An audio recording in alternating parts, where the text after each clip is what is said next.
Շնորհակալություն հարգելի գործընկերներ, մեծարգո փոխխոսնակ, սիրելի Տիկին Գյուրեխյան։ Ես առաջարկում եմ դուք հորդորեք մեր քաղաքացիներին, որ մեզ ընտրեն, մենք վերընտրվենք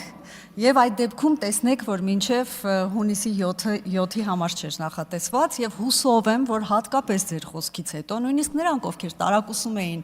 ընտրեն քաղաքացիական պայմանագրին, թե ոչ կընտրեն, որպեսզի այս համակարգը շարունակի գործել ճիշտ այնպես, ինչպես որ մենք ենք այն այսպես պատկերացնում եւ ինչպես ինչ նպատակների, որ մենք ենք հասնելու։ Լավ, մի շարք հարցերի փորձեմ անդրադառնալ Տիկին Գյուրեխյան, խոսեցիք բժիշկների աշխատավարձերի մասին։ Ես նախ ուզում եմ ասել, որ մեր բժիշկների աշխատանքը անգնահատելի է, իրոք անգնահատելի է, որովհետեւ այս ծավալների մեծացման պայմաններում նրանք միևնույն է շարունակում են պատշաճ սպասարկել Հայաստանի Հանրապետության բոլոր քաղաքացիներին եւ որևէ մեկին չեն թողնում առանց ծառայության, բժշկական ծառայության, այս իմաստով խոնարհումս մեր բոլոր բժիշկներին, շնորհակալություն, ինչպես նաև պետք է գնահատել ասոցիացիաների աշխատանքը, որոնք որ օգնում են լիազոր մարմնին նաև վերանայելու ծառայությունների գները, ինչպի խնդիր է սա, որը որ դուք բարձրացրեցիք, բայց ես ձեզ ասեմ, որ հստակ պիտի ասեմ, որ ասոցիացիաների եւ բժիշկների մասնագետների հետ համատեղ քննարկումների արդյունքում մի շարք ծառայությունների գներ, փոխհատուցումներ արդեն վերանայվել են եւ դա պարբերական բնույթ է կրում, այսինքն պարբերաբար դրանք նաեւ վերանայվելու են։ Ինչ վերաբերում է աշխատավարձերին, տեսեք, դուք պահանջում եք ֆիքսված աշխատավարձ, բայց մենք գործ ունենք ազատ շուկայական, ազատ տնտեսական հարաբերությունների հետ, այսինքն ֆիքսված աշխատավարձ լինել չի կարող։ Հիմա բացատրեմ ինչ է տեղի ունեցել։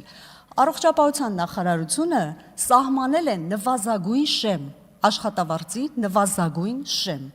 Բուժ հաստատությունը իր հայեցողությամբ այդ աշխատավարձը կարող է բարձրացնել, ելնելով իր մուտքերից ֆինանսական,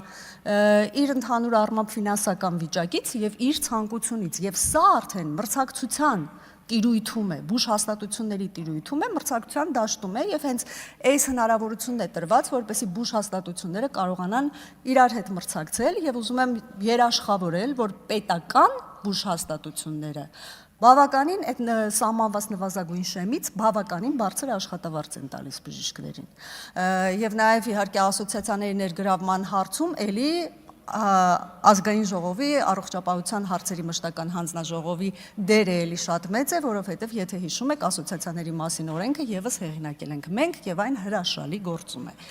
Ինչ վերաբերում է մարզերում մասնագետներ չլինելուն, այս մասին մենք շատ ենք խոսել, բայց եւս մեկ անգամ ասեմ, մոտավորապես 3 տասնամյակ հետևողականորեն մարզային հիվանդանոցները փլուզվել են, որևէ գործողություն չի կատարվել, որևէ օրենսդրական փոփոխություն չի կատարվել, որևէ նախաձեռնություն չի եղել, որպեսզի մարզային հիվանդանոցները կարողանան իրենց գոյությունը պահպանել եւ դրանք տարիների ընթացքում բնականաբար մաշվել են, մասնագետները այնտեղից հեռացել են եւ դուք ուզում եք, որ մենք շատ կարճ ժամանակում այդ 3 տասնամյակի փլուզվածը վերականգնենք, բայց մենք անում ենք, մենք իրոք անում ենք, բայց դա տևական ժամանակ է պահանջելու։ Էլի վերհիշելով մեր հեղինակած օրենքը, որով որ մենք նպատակային կրթության մասին այդ օրենքը, որ եթե ինչպես պարոն Գրիգորյանը նաև եւս մեկ անգամ հիշեցրեց, եթե պետությունը վճարում է կրթության համար, ապա հետո պահանջում է մարզերում կամ առաջարկում է ըստ նպատակի, ըստ կարիքի մարզերում շարունակել աշխատանքային գործունեությունը եւ այստեղ մենք պետք է նաեւ ներգրավենք մեր տեղական ինքնակառավարման մարմիններին, որպեսզի հավելյալ սոցիալական աջակցության խրախուսումով կարողանանք շատ լավ մասնագետներ տեղափոխել մարզեր։ Հավատացեք, մենք դա էլ ենք անում, դա էլ ենք մտածել եւ այս իմաստով էլ կարողանում ենք իհարկե մեծ հաջողություններ գրանցել։ Ինչ վերաբերում է առողջապահության համակարգին ընդհանուր առմամբ եւ առողջության ապահովագրությանը։ Նախ պարոն Աղազարյանի հարցին այս հարցը շատ է քննարկվել, բայց եւս մեկ անգամ անդրադառնանք դրան։ Այո, քննարկվել է նաեւ այն մոդելը, որ կարող են մասնավոր ապահովագրական ընկերությունները ներգրավված լինել, բայց այս պահին մենք արել ենք գրեթե անհնարինը, որովհետեւ եթե դա հնարավոր լիներ, առողջության ապահովագրությունը արդեն արված կլիներ տասնյակ տարիներ առաջ, որովհետեւ այդ ցանկությունը բոլոր իշխանությունները ունեցել են։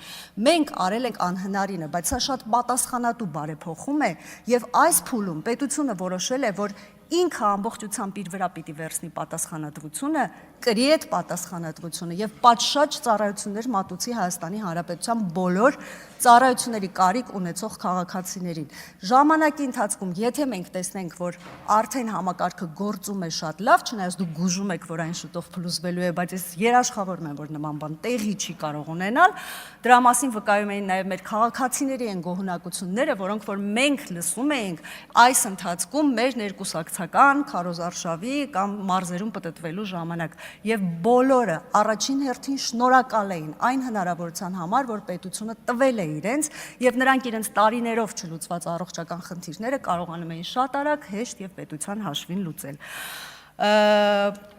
Շատ ասելիք կա, բայց թերևս այսքանը։ Պարոն Օհանյան, ձեզ մաղթում եմ հաջողություններ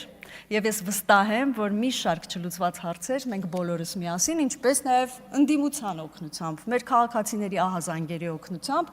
միասին լուծելու ենք, ձեզ կանաչ ճանապարհ եմ մաղթում, ցավոք այդ ճանապարհը կարճ է, բայց վստահ եմ, որ ձեր գիտելիքներով դուք կարող եք այս կարճ ժամանակահատվածում էլ այդ բոլոր խնդիրները լուծել։ Ինչ վերաբերում է խնդիրներ բարձրացնող բժիշկներին եւ նրանց նկատմամբ ոչ ցանկալի վերաբերմունքին, այդպիսի բան լինել չի կարող։